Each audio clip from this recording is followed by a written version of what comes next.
പ്രിയപ്പെട്ട ഷാലോം പ്രേക്ഷകരെ, നിത്യജീവൻ്റെ പാതയിലേക്ക് സ്വാഗതം. ഗൾഫിൽ ഒന്നാം തരം ജോലി ചെയ്ത് സുഭിക്ഷമായി കഴിഞ്ഞിരുന്ന മനുഷ്യൻ, അദ്ദേഹത്തിൻ്റെ ജീവിതത്തിന് യഥാർത്ഥമായ അർത്ഥമെന്തെന്ന് പോലും അറിയാതെ പണം ഉണ്ടാക്കുക എന്ന ലക്ഷ്യത്തിൽ ജീവിച്ചിരുന്ന മനുഷ്യൻ, എന്നാൽ പെട്ടെന്നുണ്ടായ ഒരു വണ്ടി ആക്സിഡൻറ്റ്, ആ ആക്സിഡൻറ്റ് അദ്ദേഹത്തിൻ്റെ ജീവിതത്തിലേക്ക് വിശ്വാസത്തിൻ്റെ വെളിച്ചം കടന്നു ചെല്ലുവാനും, തൻ്റെ ജീവിതം വഴിമുട്ടി നിൽക്കുന്നു, ഏത് രീതിയിലും താൻ ഒരുപക്ഷെ ജയിലിലടക്കപ്പെടാം എന്നൊക്കെയുള്ള സാഹചര്യങ്ങളിൽ തമ്പുരാൻ്റെ അത്ഭുതകരമായ ഇടപെടൽ അദ്ദേഹത്തിൻ്റെ വിശ്വാസ ജീവിതത്തെ മറ്റൊന്നിലേക്ക് നയിച്ചു. ദൈവത്തിലേക്കൊരു മനുഷ്യൻ വളരുമ്പോൾ എങ്ങനെയാണ് മനുഷ്യരിലേക്ക് വിരിയുന്നത്, അത് അടുത്ത് കാണാൻ പറ്റുന്നൊരു വ്യക്തിയെയാണ് ഇന്ന് നമ്മൾ പരിചയപ്പെടാൻ പോകുന്നത്. അദ്ദേഹം ഗൾഫിൽ നിന്നും തിരിച്ച് നാട്ടിൽ വന്ന ശേഷം അവിടെ കിട്ടിയ ദൈവാനുഭവത്തെ പ്രാർത്ഥനയിലൂടെയും ധ്യാനങ്ങളിലൂടെയൊക്കെ വളർത്തിയെടുത്തെങ്കിലും കർത്താവ് ചില വ്യക്തികളിലേക്ക് തൻ്റെ കൃപാസമൃദ്ധമായി വർഷിക്കപ്പെടുമ്പോൾ ആ കൃപ പ്രത്യേകമായ രീതിയിൽ പ്രകടമാകാറുണ്ട്. ഇവിടെ ഇതാ ഓട്ടോറിക്ഷ തൊഴിലാളികളുടെ ഇടയിൽ ഒരു ഓട്ടോറിക്ഷ ഡ്രൈവറായി കടന്നു ചെന്ന അദ്ദേഹം മദ്യപിക്കുവാനായിട്ട് ഉപയോഗിക്കുന്ന വാഹനമാണ് പലപ്പോഴും. എന്നാൽ ഓട്ടോറിക്ഷയിൽ ഞങ്ങൾ മദ്യപിക്കുകയില്ലെന്ന് മാത്രമല്ല, ബാർ ഹോട്ടലുകളിലേക്കും മദ്യശാലകളിലേക്കും ഓട്ടോറിക്ഷ ഓടിക്കുകയില്ല എന്ന് തീരുമാനമെടുക്കുവാൻ 100-ൽ പരം ഓട്ടോറിക്ഷ ഡ്രൈവർമാർക്ക് പ്രചോദനമരുളിക്കൊണ്ട് അവരുടെ കൂട്ടായ്മ വളരെ ശക്തമായി തുടങ്ങി വയ്ക്കുകയും അക്കൂട്ടത്തിൽ തന്നെ മറ്റ് സാമൂഹ്യ പ്രവർത്തനങ്ങളിലേക്ക് നീങ്ങിയിരിക്കുന്ന തൃശ്ശൂർ ജില്ലയിലെ ആമ്പലിലുള്ള ഷാജു, അദ്ദേഹത്തിൻ്റെ ഭവനത്തിലേക്ക് നമുക്ക് പോകാം. തിരുവചനം ഉണർത്തുപാട്ടായപ്പോൾ കർത്താവിൻ്റെ വയലേലകളിൽ ധീരമായി സാക്ഷ്യം വഹിക്കുന്ന ഒരു കൂട്ടായ്മയിലേക്കാണ് നാം ഇന്ന് കടന്നു ചെല്ലുന്നത്. ഓട്ടോറിക്ഷ തൊഴിലാളികളായ 100ഓളം പേരുടെ കൂട്ടായ്മയായ ഈ പ്രവർത്തന മണ്ഡലം ഇന്ന് തൃശ്ശൂർ ജില്ലയിലെ ആമ്പല്ലൂരിനടുത്ത് വരാക്കരയിലും പരിസരങ്ങളിലും അനേകം ശുശ്രൂഷകൾ പങ്കുവയ്ക്കുന്നു. തെരുവിൽ അലയുന്നവർക്ക് ഭക്ഷണം നൽകിയും അഗതി മന്ദിരങ്ങളിൽ സേവനം ചെയ്തും മദ്യപാനത്തിലകപ്പെട്ട് ജീവിതം നശിപ്പിക്കപ്പെട്ട കുടുംബങ്ങളിലേക്ക് സുവിശേഷ ദീപം പകർന്നും ഇവർ ഈ നാടിന് വെളിച്ചമേകുന്നു.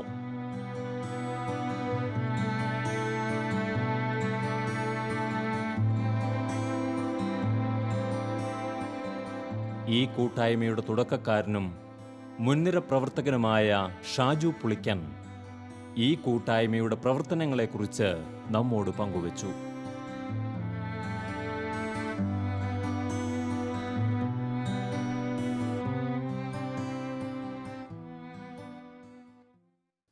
ഇതിനോടകം നിത്യജീവൻ്റെ പാതയിലെ പല വ്യക്തികളെയും ഷാജു തന്നെ കണ്ടു കാണുമല്ലോ. ആ നിത്യജീവൻ്റെ പാതയിലേക്ക് ഇന്ന് കർത്താവ് തിരഞ്ഞെടുത്തിരിക്കുന്നത് ഷാജുവിൻ്റെ ജീവിതത്തിലെ തമ്പുരാൻ എങ്ങനെയൊക്കെയാണ് പ്രവർത്തിച്ചതെന്നും ഇദ്ദേഹത്തിലൂടെ ഓരോ വ്യക്തിയിലും കർത്താവ് കടന്നു വരുമ്പോഴേ അവരായിരിക്കും ഒരു യൂണിക് പേഴ്സണാണ്. നമ്മളൊക്കെ ഓരോരുത്തരും അനന്യരാണ്.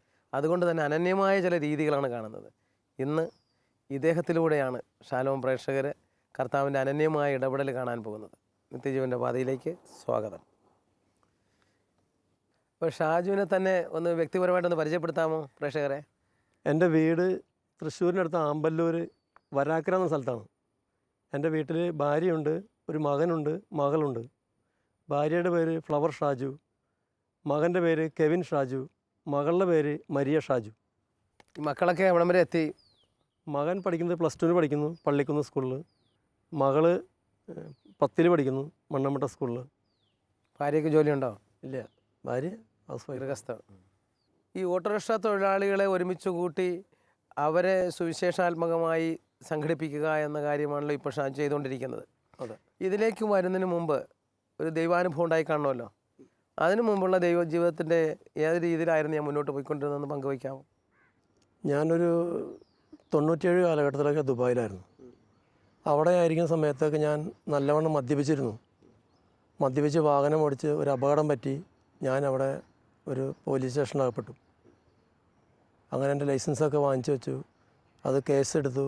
ഞാൻ അവിടെ വെച്ച് ദൈവത്തോട് പ്രാർത്ഥിച്ചു, ഇനി മദ്യപിക്കില്ല എന്നും ദൈവരാജ്യത്തിന് വേണ്ടി അധ്വാനിക്കുന്നും പ്രാർത്ഥിക്കുന്നൊക്കെ തീരുമാനമെടുത്തു. അതൊരു വൈകുന്നേരം ആയപ്പോഴേക്കും കമ്പനി തന്നെ എല്ലാ നഷ്ടങ്ങളും വഹിച്ച് എന്നെ റിലീസ് ചെയ്യാൻ ഓർഡർ ഇട്ടു. ഞാൻ അവിടെ നിന്ന് പുറത്തു വന്നു. അധികം വേഗം നാട്ടിൽ വന്നു. ഞാൻ ഈ മദ്യത്തിനെതിരെ പ്രവർത്തിക്കാനൊരു തീരുമാനമെടുക്കുകയും ചെയ്തു. അങ്ങനെയാണ് ഓട്ടോറിക്ഷയിൽ വന്ന് പെട്ടത്. ശരി. അപ്പോൾ അങ്ങനെ ഇവിടെ വന്നു കഴിഞ്ഞിട്ട് ആദ്യം എങ്ങനെയാണ് ഇത് സംഘടിപ്പിച്ചത്? തുടക്കം എങ്ങനെയാണ്? തുടക്കം ഞാൻ കുറേ കാലം നാട്ടിൽ വേറെ ജോലികളൊക്കെ ചെയ്ത് ജീവിച്ചു. ആദ്യം എനിക്ക് ബസ് ഉണ്ടായിരുന്നു. അതിനൊക്കെ ശേഷം ഞാൻ ഓട്ടോറിക്ഷ പഠിച്ചു. ഓട്ടോറിക്ഷ പഠിച്ചപ്പോൾ ബസ് ഞാനൊരു കുറച്ച് കാലങ്ങളായിട്ട് ആത്മീയമായിട്ട് കപ്പുച്ചൻ ആശ്രമത്തിൽ കൗൺസിലിംഗ് ശുശ്രൂഷ ചെയ്യുന്നുണ്ട്. അപ്പോൾ അച്ഛൻ പറഞ്ഞു ബസ് വിറ്റ് കളയാൻ പറഞ്ഞു. ബസ് വേണ്ട. അപ്പോൾ ഞാൻ ബസ് വിറ്റ് കളഞ്ഞു. പിന്നെ ഞാൻ ഓട്ടോറിക്ഷ വാങ്ങിച്ചു. ഓട്ടോറിക്ഷ വാങ്ങിച്ചപ്പോൾ എൻ്റെ വീടിൻ്റെ അടുത്ത ഇടവകയാണ് പള്ളിക്കുന്ന് ഇടവക. ആ അടുത്തുള്ള വികാരിച്ചൻ പറഞ്ഞതിനോട് നീ അവിടെ വണ്ടി ഓടിക്കാൻ പറഞ്ഞു. അപ്പോൾ ഞാൻ ആ അച്ഛനനുസരിച്ചിട്ട് ഞാൻ അവിടെ വണ്ടി ഓടിക്കാൻ തീരുമാനിച്ചു. അപ്പോഴാണ് വൈകുന്നേരമായ എല്ലാ വണ്ടികളും ബാറിലേക്കാണ് ആളുകൾ കൊണ്ടുപോകുന്നത്. അതുപോലെ എൻ്റെ വണ്ടിയും വിളിച്ചു. അപ്പോൾ ഞാൻ ഒരു തീരുമാനമെടുത്തു, ബാറിലേക്ക് എൻ്റെ വണ്ടി ഞാൻ ഓടിച്ചിട്ട് ഞാൻ അവിടെ ഓടിക്കില്ല ഞാൻ തീരുമാനിച്ചു. അവിടെ ബാറിലേക്ക് പോകാത്ത ഒരു ഡ്രൈവർ ആകിയിട്ടുണ്ടായിരുന്നുള്ളൂ. അപ്പോൾ ഞാൻ അവിടെയുള്ള 10-50 ഡ്രൈവർമാരിൽ പലരോടും പറഞ്ഞു, ബാറിലേക്ക് പോയി നമ്മൾ ആ പൈസ കൊണ്ട് നമ്മുടെ കുടുംബത്തേക്ക് പോരുത്, മറ്റൊരു വ്യക്തി നശിക്കാൻ നമ്മൾ ഇടവരുത്തരുത്, അതിനെതിരെ പ്രവർത്തിക്കണം എന്നൊക്കെ പറഞ്ഞ് 1-2 പേരെ വിളിച്ചു കൂട്ടി. അങ്ങനെ 5 വർഷം മുമ്പ് പള്ളിയിൽ വികാരിച്ചൻ്റെ പെർമിഷനോടെ പ്രയർ സ്റ്റാർട്ട് ചെയ്തു. ആഴ്ചയിൽ ഒരു ദിവസം. ആദ്യം വിളിക്കുമ്പോൾ ഇവർക്ക് ഒത്തിരി ലാഭമുള്ള പരിപാടിയല്ലേ ഈ ബാറിലേക്ക് പോകുക എന്ന് പറയുന്നത്? 2 കാര്യങ്ങളാണല്ലോ. ഒന്ന്, ബാറിലേക്ക് കൊണ്ടുപോകുന്ന ആൾക്കാർ കൂടുതൽ കാശ് കൊടുക്കും ഇവർക്ക്. രണ്ടാമത് ഇത്തിരി മദ്യം അവർക്കും കിട്ടും. അപ്പോൾ അത് അവർക്ക് ഒരു നഷ്ടം തോന്നിച്ചില്ലേ? അവർക്ക് നഷ്ടം തോന്നിക്കുകയെന്ന് വെച്ചാൽ എന്നെ മുൻപ് അറിഞ്ഞിരുന്ന പല വ്യക്തികളും അവിടെ ഡ്രൈവർമാരായിട്ടുണ്ട്. ഞാൻ പ്രാർത്ഥനാബോധത്തിൽ നിൽക്കുന്ന വ്യക്തിയാണെന്ന് പലർക്കും അറിയാം. അതുകൊണ്ട് ഞാൻ വിളിച്ചപ്പോൾ ആദ്യം 1-2 ഡ്രൈവർമാർ വന്നു. പിന്നെ അങ്ങനെ അവരുടെ കൂടെ പ്രാർത്ഥിച്ച് മറ്റുള്ളവർക്ക് വേണ്ടി ഞങ്ങൾ പ്രാർത്ഥിച്ചിരുന്നു, വരാത്തവർക്ക് വേണ്ടി ഞങ്ങൾ പ്രാർത്ഥിച്ചിരുന്നു.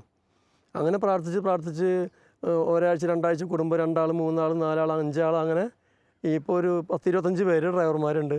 ഈ മദ്യത്തിനെതിരെ പ്രവർത്തിക്കാനും പ്രാർത്ഥിക്കാനും ടീമുണ്ട്. ഇവരെന്തൊക്കെയാണ് ചെയ്യുന്നത്? അവർ ആളുകളെ ധ്യാനിപ്പിക്കാൻ കൊണ്ടുപോകും. മദ്യപാനികളെ അവർ നല്ല ഒരു ബോധ്യങ്ങൾ കൊടുക്കും. മദ്യപിക്കരുത്, ഞങ്ങളൊക്കെ മദ്യം ഉപേക്ഷിച്ച് ഇപ്പോൾ രക്ഷപ്പെട്ട് ജീവിക്കുകയാണ്. അങ്ങനെ മദ്യപാന ധ്യാനത്തിലൂടെ തിരിച്ചു കൊണ്ടുവരാൻ അവരുടെ വണ്ടി ഫ്രീ ആയിട്ട് ഉപയോഗിക്കും. അങ്ങനെ ചെയ്യുന്ന ഡ്രൈവർമാരൊക്കെ ഉണ്ട്. അവരുടെ മദ്യപാനികൾ വന്നാൽ ഇപ്പോൾ ഒരാൾ മദ്യപിക്കാനായിട്ട് വന്നു കഴിഞ്ഞാൽ നിങ്ങൾ കയറ്റത്തില്ല? ഇവരാരും വണ്ടി കയറ്റത്തില്ല? ഇല്ല, ഈ ഡ്രൈവർമാരാരും വണ്ടി കയറ്റത്തില്ല. യാദൃശ്യമായിട്ട് വണ്ടിയിൽ കയറി അവിടെ ഇറക്കി വിടുന്ന ആൾക്കാരുണ്ടായിരിക്കാം. എന്നല്ലാണ്ട് ഇതിൽ സജീവമായി പ്രവർത്തിക്കുന്ന ആരും മദ്യപാനികളെ വണ്ടി കയറ്റി ബാറിലേക്ക് കൊണ്ടുപോയില്ല. അങ്ങനെ ഉറച്ചൊരു തീരുമാനത്തെ വ്യക്തികളാണ് കുറേ ഡ്രൈവർമാരവിടെ. അപ്പോൾ ഈ വണ്ടി കണ്ടാൽ പ്രത്യേകം അറിയാനൊക്കെ വല്ലതും? അറിയില്ല. പലവട്ടം വിളിച്ച് കഴിയുമ്പോൾ ആ ഡ്രൈവർ ഇല്ല എന്ന് പറയുമ്പോൾ അവർക്ക് മനസ്സിലാവും ഇയാൾ ബാറിലേക്ക് പോരില്ല എന്നും. പിന്നെ ഈ ഒരൊറ്റ കൂട്ടായ്മയുള്ള 25 പേരുടെ 25 പേരുടെ അങ്ങനെ 5 കൂട്ടായ്മകളുണ്ട്.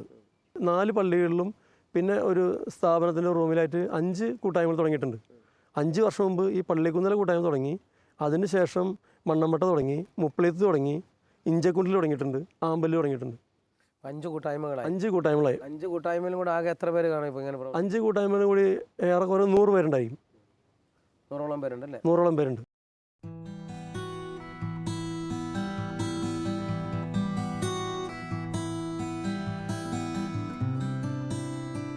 പ്രാർത്ഥനാ ചൈതന്യവും പരസ്പര സഹകരണവും ഈ കൂട്ടായ്മയ്ക്ക് കരുത്തു നൽകുന്നു.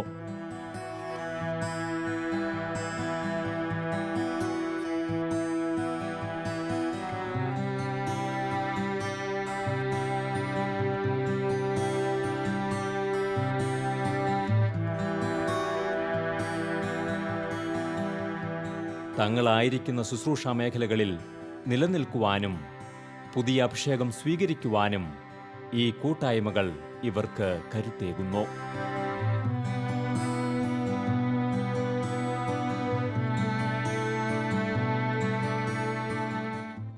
ഞങ്ങൾ ഈ കൂട്ടായ്മയിൽ വന്നതിന് ശേഷം സാധാരണക്കാരുടെ വാഹനമായ ഈ ഓട്ടോറിക്ഷയിൽ സേവനം ചെയ്യുന്നതിനും അതിനോടൊപ്പം ഈ കൂട്ടായ്മയിൽ MS പ്രയർ ഗ്രൂപ്പിൽ ഒരു സംഘാടകനായിട്ട് വന്നു ചേരാനും ആദ്യം മുതൽ ഇടയായി. അതിനുശേഷം ഞങ്ങൾ അഗതി മന്ദിരങ്ങൾ സന്ദർശിക്കുകയും അവർക്ക് വേണ്ട ഭക്ഷണം പാകം ചെയ്യുന്ന ശുശ്രൂഷയിൽ തൽപരരാകുകയും ചെയ്തു. മത്തായി സുവിശേഷം 25-ാം അധ്യായം എൻ്റെ എളിയവരിൽ ഒരുവന് 1 ഗ്ലാസ് വെള്ളം കൊടുത്തു എനിക്ക് തന്നെയാണ് ചെയ്തതെന്ന ദിവ്യനാഥൻ്റെ വചനമനുസരിച്ച് ഞങ്ങളുടെ ജീവിതത്തിൽ ഞങ്ങളുടെ കൂട്ടായ്മയിൽ ഓരോ മക്കളും അതിന് സംഘാടകരോട് ചേർന്ന് പ്രവർത്തിക്കാൻ തുടങ്ങിയപ്പോൾ ഞങ്ങളുടെ ഭവനത്തിലും പേഴ്സണലായിട്ട് എൻ്റെ ജീവിതത്തിലും ഒത്തിരിയേറെ ദൈവാനുഭവങ്ങൾ വന്നെറിയാൻ ഇടയായി. എൻ്റെ പേര് ജോസ്. ഞാൻ പള്ളിക്കുന്നിലെ ഓട്ടോ ഡ്രൈവറാണ്. എമ്മാവൂസ് പ്രയർ ഗ്രൂപ്പിൽ ചേർന്ന് പ്രവർത്തിക്കുന്നു. എമ്മാവൂസ് പ്രയർ ഗ്രൂപ്പിൽ ചേർന്നതിന് പിന്നെ വളരെയധികം ആത്മീയമായി വളരുവാനും വളരെ സംതൃപ്തിയും വളരെ മക്കളായി വളരെ അനുഭവങ്ങൾ പങ്കുവയ്ക്കുവാനും വളരെയധികം ഉന്നതങ്ങളിലേക്ക് വരുവാനുമുള്ള വലിയ കൃപ എനിക്ക് ലഭിച്ചിട്ടുണ്ട്. ആയതിൻ്റെ ഫലമായി എനിക്ക് 44 പ്രാവശ്യം ബ്ലഡ് കൊടുക്കുവാനും മറ്റുള്ള മക്കളുടെ കണ്ണീരൊപ്പുവാനും എനിക്ക് സാധിച്ചിട്ടുണ്ട്. പിന്നെ മറ്റെന്തെല്ലാം പ്രവർത്തനങ്ങൾ ചെയ്യുന്നുണ്ട്? ഏതായാലും വ്യക്തിപരമായി യേശുവിനെ കണ്ടെത്തിയപ്പോൾ തൊട്ട് ദൈവത്തെ അറിഞ്ഞ എല്ലാ ഡ്രൈവർമാരും പിന്നെ ഇതിൽ ഡ്രൈവർമാരില്ലാത്ത വ്യക്തികളും വന്ന് ചേർന്നിട്ടുണ്ട്. അപ്പം ഞങ്ങൾ എല്ലാ ഞായറാഴ്ചകളിലും ഓരോ അനാഥ മന്ദിരങ്ങൾക്ക് ഭക്ഷണം ഉണ്ടാക്കി കൊണ്ടുപോകും. ശനിയാഴ്ച രാത്രി ഭക്ഷണം ഉണ്ടാക്കും, ഞായറാഴ്ച ബാക്കി സാധനങ്ങൾ ചോറൊക്കെ വെച്ചിട്ട് ഞായറാഴ്ച ഉച്ചയ്ക്കത്തെ ഭക്ഷണം ഞങ്ങൾ കൊണ്ടുപോയിട്ട് അവർക്ക് വിളമ്പി കൊടുക്കും. ഞങ്ങൾ അവരൊപ്പം ഇരുന്ന് ഭക്ഷണം കഴിച്ച് തിരിച്ചു പോരും.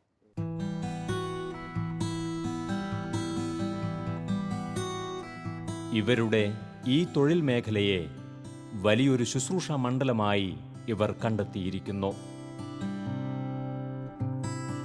പരസ്പരം പങ്കുവച്ചും സഹായിച്ചും ഇവർ ഈ ശുശ്രൂഷകൾക്ക് താങ്ങാവുന്നു. പ്രദേശത്തെ അഗതി മന്ദിരങ്ങളിലേക്ക് ഭക്ഷണം നൽകുന്ന ഒരു വലിയ ശുശ്രൂഷയ്ക്ക് ഇവർ നേതൃത്വം നൽകുന്നു. പ്രാർത്ഥിച്ച് അനുഗ്രഹിച്ച് ഈ ഭക്ഷണവുമായി ഇവർ യാത്രയാകുന്നു.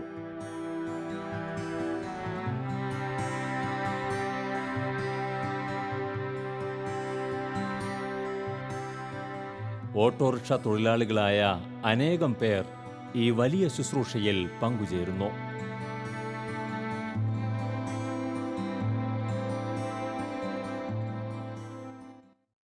ഈ ഇടവകയിലെ അംഗമായ ശ്രീ ഷാജു പുളിക്കനും അദ്ദേഹത്തിൻ്റെ ധാരാളം സുഹൃത്തുക്കളും പ്രാർത്ഥനാ കൂട്ടായ്മ അംഗങ്ങളുമായ ഏകദേശം 10-20ഓളം പേർ ചേർന്ന് വലിയ ഒരു മാതൃകാപരമായ ശുശ്രൂഷ നിർവഹിക്കുന്നത് കാണാനും അനുഭവിക്കാനും ഇടയ്ക്കിടയ്ക്ക് അവർ സന്ദർശിക്കുവാനും സാധിച്ചിട്ടുണ്ട്.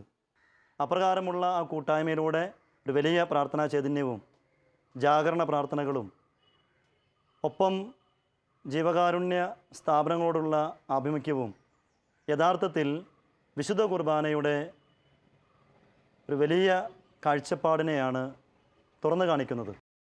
വിശുദ്ധ കുർബാനയിൽ മുറിക്കപ്പെട്ട ചിന്തപ്പെട്ട തമ്പുരാൻ ഇന്ന് ഈ ശുശ്രൂഷകരിലൂടെ അനേകം ഹൃദയങ്ങളിലേക്ക് മുറിയപ്പെടുകയും പങ്കുവെക്കപ്പെടുകയും അപ്രകാരം കർത്താവിൻ്റെ സജീവമായ സാന്നിധ്യം അനുഭവിക്കുകയും ചെയ്യുന്നു. ഈ കൂട്ടായ്മയ്ക്ക് എല്ലാവിധ പ്രാർത്ഥനാ പിന്തുണയും നൽകാൻ വലിയ സന്തോഷമുണ്ടെന്ന് അറിയിക്കുന്നു. Thank you. വേറെ എന്തെങ്കിലും ചെയ്യുന്നുണ്ടോ? വേറെ ഞങ്ങൾ ദൈവരാജ്യത്തിന് വേണ്ടിയിട്ട് 10,000 വചനോത്സവം മാസിക വാങ്ങിച്ച് വിദേശങ്ങളിലേക്കും നാട്ടിലും ദുബായിലൊക്കെ വിതരണം ചെയ്യുന്നുണ്ട്. ദുബായിൽ എങ്ങനെ വിതരണം ചെയ്ത്? ദുബായിലേക്ക് നല്ല വ്യക്തികൾ ഇവിടുന്ന് കൊണ്ടുപോകും. എന്നെ അറിയുന്ന കുറേ സുഹൃത്തുക്കൾ ദുബായിലുണ്ട്. അതിന് സാമ്പത്തികമായി സഹായിക്കുന്നവരും ദുബായിലുണ്ട്. അപ്പോൾ അവർ മുഖേന നാട്ടിലേക്ക് വരുന്ന വ്യക്തികളോട് പറയും എന്നെ കാണാൻ വേണ്ടി. ഇന്ന് വരെ 10 വർഷമായിട്ട് ദുബായിൽ സെൻറ്റ് മേരീസ് ചർച്ചിൽ മുടങ്ങാതെ വചനോത്സവ മാസിക എത്തിക്കുന്നുണ്ട്. പോസ്റ്റലല്ല, ഓരോരുത്തരുടെ കൈവശം കൊടുത്തുവിടും.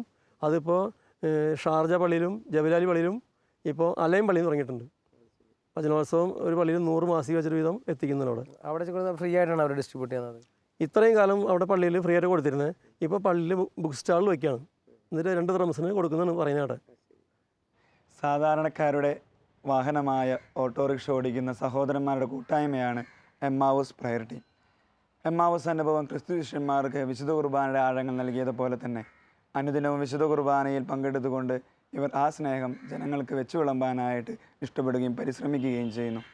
ലോകത്തിന് വിനാശം വിതയ്ക്കുന്ന മദ്യം വെച്ചു വിളമ്പുന്നിടങ്ങളിലേക്ക് ഇവർ ഒരിക്കലും ഓട്ടം പോകുന്നില്ല. എല്ലാ ചൊവ്വാഴ്ചയും രാത്രി 7:30 ഒന്നിച്ചു കൂടുന്ന ഈ സഹോദരന്മാർ പ്രാർത്ഥനയിൽ മാത്രമല്ല തങ്ങളാൽ പറ്റുന്ന വിധം അശരണർക്കും ആലംബഹീനർക്കും ഭക്ഷണം എത്തിച്ചു കൊടുക്കുന്നതിനും മറ്റ് സഹായങ്ങൾ ചെയ്തതിനും മുന്നിട്ട് നിൽക്കുന്നു. അങ്ങനെ സഭയോടും സഭാ നേതൃത്വത്തോടും ഇടവതലത്തിൽ തങ്ങളാൽ പറ്റുന്ന വിധം സഹായം ചെയ്തുകൊണ്ട് സഹകരിച്ചുകൊണ്ട് ഈ ദൈവമക്കൾ എന്നും മുന്നേറുന്നു. പല ആൾക്കാരും സഹായിച്ച് ഞങ്ങൾ അങ്ങനെ ഈ ആശ്രമത്തിൽ പലയിടത്തും പല ആശ്രമങ്ങളിലും ചോറ് കൊണ്ടു കൊടുക്കാനും പാവപ്പെട്ടവർക്ക് ബൈബിൾ വാങ്ങി കൊടുക്കാനും വചനോത്സവം സപ്ലൈ ചെയ്യാനും ഞങ്ങൾ തുടങ്ങി. ഇപ്പോൾ ഈ കടയുടെ മുകളിൽ ഒരു റൂം പണിത് ഞങ്ങൾ അവിടെ സമ്പൂർണ്ണ ബൈബിള് വചനോത്സവം എന്ന സാധനങ്ങൾ വാങ്ങി ഇല്ലാത്ത ആൾക്കാർക്ക് കൊടുക്കുന്നുണ്ട്. അതുപോലെ തന്നെ ഇതിൽ ഞങ്ങൾക്ക് തരുന്ന കാശുണ്ട്. രോഗികൾക്ക് ചികിത്സിക്കാൻ കാശ്, കല്യാണം വിവാഹം കഴിക്കാൻ കാശില്ലാത്തവർക്ക് കാശ്, അങ്ങനെ പല സഹായങ്ങളും ചെയ്തു കൊടുക്കുന്നുണ്ട്. ഇത് നമ്മുടെ ഒരു വലിയ അനുഗ്രഹമായിട്ടാണ് ഞാൻ തോന്നുന്നത്. ഞാൻ എമോസ് പ്രയർ ഗ്രൂപ്പിൽ സജീവമായി പ്രവർത്തിക്കുന്ന ഒരു വ്യക്തിയാണ്. വെറും 4 വ്യക്തികൾ കൂടി ആരംഭിച്ച ഈ പ്രാർത്ഥന ഇന്ന് 40ഓളം വ്യക്തികളായിട്ട് മാറിയിരിക്കുകയാണ്. ഞങ്ങളുടെ ഈ പ്രാർത്ഥനാ കൂട്ടായ്മയിൽ സജീവമായ സാന്നിധ്യം പ്രവർത്തിക്കൊണ്ടുവരുന്ന വ്യക്തികളാണ് ഇവരെല്ലാവരും. ഞങ്ങളുടെ പ്രാർത്ഥനാ ഗ്രൂപ്പിൽ നിന്ന്, ഞങ്ങളുടെ പ്രാർത്ഥനാ ഗ്രൂപ്പിനെ കേട്ടറിഞ്ഞ് മറ്റുള്ള ഇടവകയിൽ നിന്നും ഏതാനും നല്ല മക്കൾ വന്ന് ഞങ്ങളോടൊപ്പം ചേരുകയും ഞങ്ങളോടൊത്ത് പ്രാർത്ഥിക്കുകയും ചെയ്തു. അതിൻ്റെ ഫലമായിട്ട് അവരുടെ ഇടവകയിൽ പോയിട്ട് ഒരു പ്രാർത്ഥനാ ഗ്രൂപ്പ് ഉണ്ടാക്കുകയും ഇന്ന് ആ പ്രാർത്ഥനാ ഗ്രൂപ്പിൽ 25-30ഓളം ആളുകളാവുകയും ചെയ്തു. ഒന്ന് മുപ്പിളിയം ഇടവകയിൽ ഇന്നൊരു 10-25 പേരോളം വ്യക്തികൾ അവിടെ ഇരുന്ന് പ്രാർത്ഥിക്കുന്നുണ്ട്. അതുപോലെ തന്നെ മണ്ണമ്പേട്ട ഇടവകയിലും ഇതുപോലെ തന്നെ ഒരു പ്രാർത്ഥനാ കൂട്ടായ്മയ്ക്ക് ആരംഭം കുറിക്കാനായിട്ട് ഞങ്ങൾക്ക് സാധിച്ചിട്ടുണ്ട്. അവിടെയും ഒരു 10-25 പേരോളമുണ്ട്. അതിനുശേഷം ഞങ്ങൾ ആമ്പല്ലൂർ ഒരു പ്രാർത്ഥനാ ഗ്രൂപ്പ് വേറെ ആരംഭിച്ചു. അവിടെയും ഈ പ്രാർത്ഥനാ ഗ്രൂപ്പ് സജീവമായിട്ട് സാന്നിധ്യം പുലർത്തിക്കൊണ്ടുവരികയാണ്. എല്ലാ ആഴ്ചകളിലും 1-1.5 മണിക്കൂർ നേരം ഈ സ്ഥലങ്ങളിലെല്ലാം സജീവമായിട്ട് പ്രാർത്ഥിച്ചുകൊണ്ട് ദൈവത്തിൽ നിന്ന് അകന്നുപോയ മക്കളെ ദൈവത്തിലേക്ക് തിരിച്ചു കൊണ്ടുവരുവാനായിട്ട് ദൈവം ഞങ്ങളെ കൂട്ടായ്മയുടെ ഓരോ കൊച്ചു ഉപകരണമാക്കി മാറ്റിയിരിക്കുകയാണ്. മറ്റെന്തെങ്കിലും കാര്യങ്ങൾ ഇതുപോലെ ഈശോയെ അറിയാൻ വേണ്ടി ചെയ്യുന്നുണ്ടോ വേറെ? പിന്നെ ഞങ്ങൾ ചെയ്യുന്ന ഈ ഓരോ ധ്യാനങ്ങൾ ഞങ്ങളുടെ ഫൊറോന അടിസ്ഥാനത്തിൽ നടത്തും. അങ്ങനത്തെ കാര്യങ്ങളൊക്കെ ചെയ്യുന്നത്. ധ്യാനത്തിലെ ആൾക്കാരെ പങ്കെടുപ്പിക്കും. ഇതിലുള്ള ആൾക്കാരും കുറേ ആൾക്കാർ രൂപതയുടെ അംഗീകാരത്തോടെ നടക്കുന്ന ആൾക്കാരുണ്ട് കുറേ. അപ്പോൾ രൂപത നടന്ന ഓരോ ധ്യാനങ്ങൾക്ക് പോയി പങ്കെടുക്കാനും അത് വിജയിപ്പിക്കാനൊക്കെ പ്രവർത്തിക്കും. പിന്നെ ഞങ്ങൾ എല്ലാ ആഴ്ചകളിലും ഈ ഇടവകളിലൊക്കെ കൂട്ടായ്മയുണ്ട്. അതിന് ക്ലാസ് എടുക്കാനും പല ബ്രദർമാരെ വിളിച്ച് ക്ലാസ് എടുക്കും. പിന്നെ ഞങ്ങൾ തന്നെ പലരും വചനം പങ്കുവയ്ക്കാൻ കുറേശ്ശെ കഴിവുള്ള ആളുകളുണ്ടെങ്കിൽ. അപ്പം അങ്ങനെ വളരാനായിട്ട് നിങ്ങൾക്ക് സഹായകമായ എന്തെല്ലാം കാര്യങ്ങളുണ്ട്? നിങ്ങൾ സ്വയം വളർന്ന് വചനം പങ്കുവയ്ക്കത്തക്ക ഇതിൽ എല്ലാ വ്യക്തികളും തന്നെ ഡെയിലി പരിശുദ്ധ കുർബാനയ്ക്ക് പോകുന്ന വ്യക്തികളാണ്. അതുപോലെ തന്നെ പല ഇടവക കൂട്ടായ്മകളിലും പങ്കെടുക്കുന്ന വ്യക്തിയാണ് ഭൂരിഭാഗം ആളുകളും. പ്രാർത്ഥനാ ഗ്രൂപ്പിൽ അത് ഇടവക പ്രാർത്ഥന ഈ കൂട്ടായ്മ പോരാതെ അവരവരുടെ ഇടവക ഗ്രൂപ്പിലും പോയി പ്രാർത്ഥിക്കുന്നവരാണ് ഏറെക്കുറെ ആളുകളും. അപ്പോൾ അന്നേ ദിവസം അവർ വണ്ടികളൊക്കെ ഓടിക്കാതെ വണ്ടി കയറ്റിയിട്ട് പ്രാർത്ഥനയ്ക്ക് പോകും, പ്രാർത്ഥിക്കും. ഈ ചൊവ്വാഴ്ച ദിവസങ്ങളിൽ പ്രയർ നടക്കുമ്പോൾ അവർ 7 മണി തൊട്ട് 9 വരെ വണ്ടി ഓടിക്കില്ല. വണ്ടി കയറ്റിട്ട് പള്ളിമുറ്റത്ത് എല്ലാ വണ്ടിയും കൊണ്ടിടും. എന്നിട്ട് അതൊരു സാക്ഷ്യമായിരിക്കും. അതൊരു സാക്ഷിയാണ്. ചില ദിവസങ്ങളിലൊക്കെ വണ്ടി അന്വേഷിച്ച് വന്ന ആളുകൾക്ക് അവിടെ പേട്ടയിൽ കിട്ടില്ല. കാരണം എല്ലാ വണ്ടികളും പള്ളിമുറ്റത്തുണ്ടായിരിക്കും. പല വ്യക്തികളും വണ്ടി അന്വേഷിച്ച് പള്ളിമുറ്റത്ത് വന്ന സംഭവം ഉണ്ടായിട്ടുണ്ട്. കാരണം അന്ന് ഡ്രൈവർമാരെ പ്രാർത്ഥന ദിവസമാണെന്നും അത് കണ്ട് പല ആൾക്കാരും പള്ളിയിൽ വന്നിട്ട് വണ്ടി വിളിച്ചു കൊണ്ടുപോയ അനുഭവം ഉണ്ടായിട്ടുണ്ട്. അപ്പോൾ ചില അത്യാവശ്യ കേസ് വരുമ്പോൾ എഴുന്നേറ്റ് പോയിട്ട് കൊണ്ടാക്കും അവരെയൊക്കെ. അപ്പോൾ ഇദ്ദേഹം തന്നെ വണ്ടി ഓടിച്ചിരുന്ന കാലത്ത് ആരെങ്കിലും ഒരു മദ്യപാനി ആ വണ്ടിയിൽ കയറി, ഇദ്ദേഹം അറിഞ്ഞില്ല, ബാറിൻ്റെ അടുത്ത് ചെന്നപ്പോഴാണ് പറയുന്നത് നിങ്ങൾ ബാറിലേക്കാണ് വണ്ടി പോകേണ്ടതെന്ന് പറഞ്ഞാൽ എന്ത് ചെയ്യുമായിരുന്നു? അങ്ങനെ ഉണ്ടായിട്ടുണ്ട്. ബാറിലേക്ക് എന്ന് പറഞ്ഞിട്ടല്ല, അവർ വരന്തരപ്പള്ളി എന്ന് പറഞ്ഞ് വിളിക്കുമ്പോൾ അവിടെ എത്തുമ്പോഴാകും പറയാം ബാറിലേക്ക് പോട്ടെന്ന്. അപ്പോൾ ചില സാഹചര്യങ്ങൾ ഞങ്ങൾ അവിടെ ഇറക്കി വിട്ടിട്ട് പോരാറുണ്ട്. അവരെ കുടിച്ച് തിരിച്ചു കൊണ്ടുവരാൻ കിടക്കാറില്ല. വലിയൊരു എതിർത്തിട്ടുണ്ട്. അങ്ങനെ മുന്നെതിർപ്പ് ഉണ്ടായിട്ടുണ്ട്. ഇപ്പോൾ ഓട്ടോറിക്ഷ എന്ന് പറയുമ്പോൾ ഒരു പബ്ലിക് വാഹനമാണ്. അപ്പോൾ അതിൽ പലരും കയറും. ബാറിലേക്ക് പോലെന്ന് പറയാൻ പറ്റില്ല. പക്ഷെ നമ്മളറിയുന്ന ആൾക്കാരുള്ളതുകൊണ്ടും നമ്മൾ ചെയ്യുന്ന ഒരു നല്ല പ്രവൃത്തി എന്ന് അറിഞ്ഞുകൊണ്ട് നല്ല നാട്ടുകാരായ പല വ്യക്തികളും അതിന് പിന്മാറി പോയിട്ടുണ്ട്. അവിടെ ഞങ്ങളുടെ എതിർക്കാണ്ട് അല്ലെങ്കിൽ ഗുസ്തി പിടിക്കാൻ നിൽക്കാതെ പലരും പിന്മാറി പോയിട്ടുണ്ട്. അവർ പറ്റാത്ത മറ്റ് ആളുകൾ വണ്ടി ഓടിക്കുന്നത് ബാറിലേക്ക് പോകുന്നുണ്ട്. അവരെ വണ്ടി കളിച്ച് അവർ പോകും.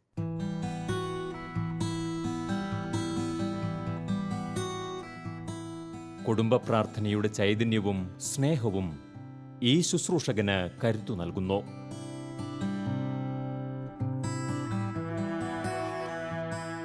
സുവിശേഷത്തിൻ്റെ വിവിധ കർമ്മമണ്ഡലങ്ങളിലേക്ക് ധീരതയോടെ ഇദ്ദേഹം സഞ്ചരിക്കുന്നു.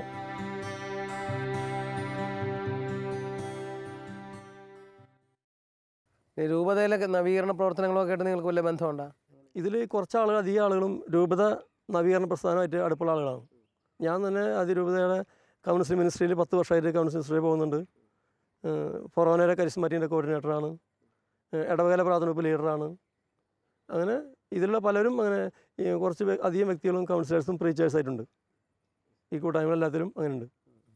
അപ്പോൾ ഈ ഓട്ടോറിക്ഷ തൊഴിലാളികളെ മാത്രം ഇങ്ങനെ വിളിച്ചു കൂട്ടുക എന്ന് പറയുന്നത് വാസ്തവത്തിൽ ഒരു ഇനിഷ്യേറ്റീവാണല്ലോ. ആ ഇനിഷ്യേറ്റീവിൽ ആദ്യകാലത്ത് വളരെ ബുദ്ധിമുട്ടുണ്ടായിട്ടുണ്ട്. ഇങ്ങനെ ആൾക്കാരെ വിളിക്കാൻ പോകുമ്പോഴോ വിളിച്ചിട്ട് വരാനൊക്കെ ഉള്ള പ്രയാസങ്ങൾ എന്തെങ്കിലും ഉണ്ടായിട്ടുണ്ടോ എന്ന് പങ്കുവയ്ക്കും. ഉണ്ടായിട്ടുണ്ട്. ഇപ്പോൾ ഒരു വ്യക്തിനെ സാധാരണ രീതിയിൽ പകൽ ഓട്ടോറിക്ഷകൾക്ക് ഓട്ടം കുറയും. ഒരു 5 മണിക്ക് ശേഷമായിരിക്കും കൂടുതൽ ഓട്ടം കിട്ടുക.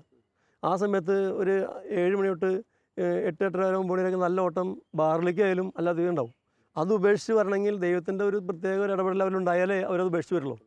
അങ്ങനെ വന്ന പല ഡ്രൈവർമാർക്കും പകൽ ഓട്ടം നല്ലോണം കിട്ടുന്നത് കണ്ടിട്ട് പല വ്യക്തികളും ആ ഓട്ടം വൈകിട്ടത് ഉപേക്ഷിച്ച് കൂട്ടായ്മയ്ക്ക് വന്ന് പ്രാർത്ഥിച്ച അനുഭവമുണ്ട്. ആദ്യകാലത്തൊക്കെ അതിന് വരാൻ വിമുക്തം കാണിച്ചവർ പിന്നെ മറ്റവരുടെ ജീവിത സാക്ഷ്യം കണ്ടപ്പോൾ അവരൊക്കെ ബൈബിളിൽ തന്നെ പറഞ്ഞിട്ടുണ്ട്, നീ വിലകെട്ട വാക്കുകൾ പറയരുത്.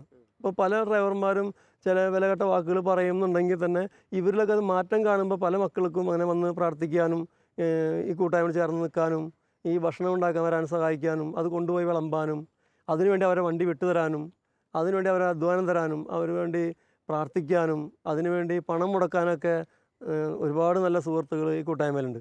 ശരിക്കും പറഞ്ഞാൽ മറ്റു പല സ്ഥലങ്ങളിലും ഓട്ടോ സ്റ്റാൻഡ് എന്ന് പറഞ്ഞാൽ പലപ്പോഴും മനുഷ്യർക്ക് അവർ ഒരുമിച്ച് കൂടുന്നിടത്ത് ചെല്ലാൻ തന്നെ പേടിയാണ്. കാരണം അവരുടെ വാക്കുകളും അവരുടെ രീതികളും ഒക്കെ വേറെ ആണെന്നാണ് പറച്ചില്ല. എനിക്കറിയില്ല എന്ത് പറയുന്ന അനുഭവത്തിൽ നിന്ന് എങ്ങനെയാണ് അതിനുണ്ടാവാറുണ്ട്. അതിന് പകരം ഞാൻ വണ്ടി ഓടിച്ചിരുന്ന കാലത്തൊക്കെ പല ഡ്രൈവർമാരും ചിലപ്പോൾ ഒരു രൂപയ്ക്കൊക്കെ എന്തെങ്കിലും വഴക്ക് പിടിക്കാറുണ്ട്. എന്നെ സംബന്ധിച്ച് അങ്ങനെ ആരും വഴക്ക് കൂടിയിട്ടില്ല. ഞാൻ ഓട്ടോറിക്ഷ ഓടിച്ച കാലത്ത് 1 രൂപ കുറച്ചെന്ന് ഞാൻ ഒന്നും മിണ്ടാറില്ല. പക്ഷേ അപ്പുറത്ത് നല്ല വ്യക്തികൾ പൈസ കൂടുതൽ വന്നിട്ട് പോകാറുണ്ട്. അങ്ങനെ അനുഭവം ഉണ്ടായിട്ടുണ്ട്. ചിലടത്ത് നമ്മൾ വിട്ടുവീഴ്ച ചിലപ്പോൾ വയസ്സായ അമ്മച്ചിമാരെ കയറുമ്പോൾ 1-2 രൂപ കുറച്ച് തന്നാലും നമ്മൾ ബലം പിടിക്കാതിരിക്കുമ്പോൾ നല്ല വിവേകവും പക്വതയുള്ള ആളുകൾ ചിലപ്പോൾ പൈസ എന്നിട്ട് തിരിച്ച് ബാക്കി മേടിക്കാണ്ട് പോയ അനുഭവം എനിക്കുണ്ടായിട്ടുണ്ട്. കൂട്ടായ്മയിൽ അങ്ങനെ പലർക്കും നല്ല അനുഭവങ്ങളുണ്ട്. വണ്ടിക്ക് നല്ലോണം ഓട്ടം കിട്ടുന്നു, അല്ലെങ്കിൽ വണ്ടിക്ക് അധികം പണി വരുന്നില്ല, കേടുപാട് സംഭവിക്കുന്നില്ല, വീട്ടിൽ കുട്ടികൾക്ക് കുറേ പ്രശ്നങ്ങൾ ഉണ്ടാവുന്നില്ല. അങ്ങനെ ഏതെങ്കിലും വ്യക്തമായും പറയാവുന്ന കുടുംബങ്ങളുണ്ടോ ഇതിൽ വന്ന ശേഷം ഭയങ്കരമായ മാറ്റം വന്ന സാക്ഷ്യമുള്ള ആളുകളുണ്ട്? അങ്ങനെ നന്നായിട്ട് മദ്യപിച്ച് വണ്ടി ഓടിച്ച് വീട്ടിൽ സ്ഥിരം പ്രശ്നം ഉണ്ടാക്കിയിരുന്ന പല മക്കളും അത് ഉപേക്ഷിച്ച് കുടുംബത്തിൽ നല്ല സന്തോഷമായിട്ടും സാമ്പത്തികമായിട്ട് അവിടെ പലരും പറയും 10,000 രൂപ പതിപ്പിനെടുത്ത് ഡെയിലി അടയ്ക്കുന്ന ആൾക്കാരായിരുന്നു. പലിശയ്ക്ക് എടുത്തിട്ട് ഇപ്പോൾ പല വ്യക്തികളും പറഞ്ഞാൽ ഞങ്ങൾ പലിശയ്ക്ക് എടുക്കണേയില്ല, ഞങ്ങൾക്ക് ഓടി കിട്ടുന്ന കാശ് കൊണ്ട് ഞങ്ങളുടെ എല്ലാ കാര്യം നടക്കുന്നുണ്ട്. അതിൻ്റെ ഒരു വശം തന്നെ അവർ മദ്യപിച്ചിരുന്നു. അപ്പോൾ അതിനതിക്ക് വലിയൊരു പൈസ പോയിരുന്നു. അപ്പോൾ മദ്യം ഉപേക്ഷിച്ചപ്പോൾ തന്നെ അവർക്ക് സാമ്പത്തികമായിട്ട് വലിയ ബുദ്ധിമുട്ടില്ലാതെ കാര്യങ്ങൾ മുന്നോട്ട് കൊണ്ടുപോകാൻ എന്നോട് പല വ്യക്തികളും പറയാറുണ്ട്. പൈസ പതിപ്പിനെടുക്കാതെ വണ്ടി ടെസ്റ്റ് നടത്തി വണ്ടിയുടെ വീട്ടിലെ കാര്യങ്ങളൊക്കെ ഭംഗിയായി നടക്കുന്നുണ്ട്. അപ്പോൾ ഡെയിലി രാവിലെ കുർബാനയ്ക്ക് വന്നിട്ട് കുർബാന കഴിഞ്ഞ് പേട്ടലിട്ട് ഓടിച്ച് വൈകിട്ട് 7 മണിക്ക് പ്രാർത്ഥനയും കഴിഞ്ഞ് അവർ തിരിച്ച് 9 മണിക്കാണ് വീട്ടിലേക്ക് പോകുന്നത്. അപ്പോൾ വീട്ടിൽ നല്ല അന്തരീക്ഷം, കുട്ടികൾക്ക് പഠനത്തിൽ വലിയ മാറ്റം ഉണ്ടാകുന്നു. അപ്പോൾ ചുരുക്കി പറഞ്ഞാൽ ഒരു 100ഓളം ഭവനങ്ങളെ വ്യക്തമായും ദൈവോന്മുഖരാക്കാൻ നമുക്ക് സാധിച്ചിട്ടുണ്ട് ഇപ്പോൾ ഇതിലൂടെ തന്നെ. അപ്പം നിങ്ങളുടെ ഈ ശുശ്രൂഷ വഴി വ്യക്തികൾ മാത്രമല്ല മാറുന്നത്, കുടുംബങ്ങളും മാറാനിടയായി. മാത്രമല്ല അവരെവിടെ വിട്ടിരുന്ന കമ്മ്യൂണിറ്റി സമൂഹം മാറി. ഇടവകളിലെ ചിലർക്കൊക്കെ പ്രാർത്ഥനാ ഗ്രൂപ്പുണ്ടെന്ന് പറഞ്ഞു അല്ലേ? രൂപതയിൽ തന്നെ പ്രേക്ഷിത പ്രവർത്തനത്തിൽ ഇത്രയും നല്ല പങ്കാളിത്തം കൊടുക്കാൻ ഓട്ടോറിക്ഷക്കാർക്ക് കഴിയുന്നുണ്ട്. തീർച്ചയായിട്ടും ഏതൊരു ഇനിഷ്യേറ്റീവും ഒരാൾ തനിയെ തീരുമാനിച്ചാൽ ഉണ്ടാകുന്നതല്ല, ദൈവത്തിൻ്റെ പ്രത്യേകമായൊരു ഇടപെടലാണ്. പ്രത്യേകിച്ച് ദൈവത്തിൻ്റെ കൃപ ഒരു മനുഷ്യൻ്റെ ഉള്ളിൽ കടന്നു വരുമ്പോൾ അത് മറ്റുള്ളവരിലേക്ക് വിശ്വാസത്തിൻ്റെ വെളിച്ചമായിട്ടും ജീവിത സാക്ഷ്യമായിട്ടൊക്കെ വരും. വന്നതാണ് ഇപ്പോൾ നമ്മൾ കണ്ടത്. ഇദ്ദേഹത്തിലേക്ക് കർത്താവ് തന്ന ആ വെളിച്ചം ഇപ്പോഴാ പ്രദേശത്ത് 5 കൂട്ടായ്മകൾ തുടങ്ങാനും അങ്ങനെ ഒരു ഇനിഷ്യേറ്റീവ് മാർപ്പാപ്പ എടുത്ത് പറയുന്നൊരു കാര്യമാണ്. പരിശുദ്ധാത്മാവ് എവിടെയൊക്കെ പ്രവർത്തിക്കുന്നുവോ അവിടെയൊക്കെ ഇതുപോലുള്ള ഇനിഷ്യേറ്റീവ്സ് ഉണ്ടാകുമെന്ന്.